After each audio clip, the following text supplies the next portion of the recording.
a U.S. Apache has gone down near the Strait of Hormuz and both crew members have been rescued. Washington is balancing punitive military steps with live negotiations that are trying to reopen the strait.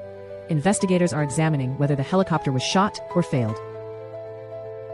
A finding that Iran fired will force the U.S. to escalate and keep Hormuz restricted. A mechanical cause will still harden rhetoric and will slow any final deal. A U.S.-mediated agreement has been reached on 4 June that conditions a Lebanon-Israel ceasefire on a complete cessation of Hezbollah fire and the removal of its operatives from southern Lebanon. Washington is pushing phased steps. The Lebanese armed forces are being asked to set up pilot zones and exclude non-state actors, while talks continue. Hezbollah is refusing to accept a partial truce. This will increase immediate risk to civilians in southern Lebanon and will force Beirut and Jerusalem into tense calculations. Either the LAF secures territory fast or hostilities will continue past.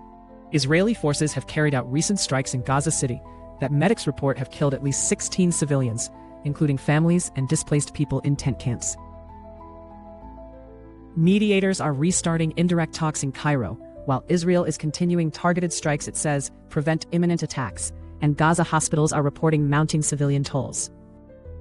Continued strikes will prevent progress on disarmament and withdrawals, will restrict aid and rubble clearing, and will increase civilian suffering across Gaza. Iran has ordered a phased reopening of international internet after an almost 90-day blackout, restoring fixed-line access while mobile and many platforms remain restricted.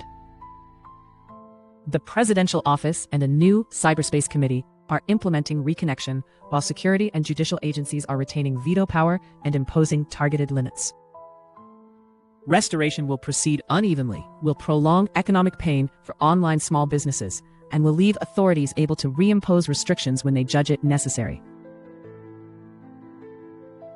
A Bundibugyo strain Ebola outbreak has produced hundreds of suspected and over 500 confirmed cases in eastern DRC, and at least 19 confirmed cases in Uganda.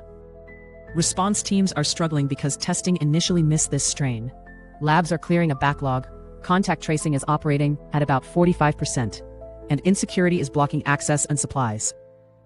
Confirmed cases will rise as backlog tests return, transmission will continue unless tracing and isolation improve, and the lack of an approved vaccine will leave regional spread and larger donor F.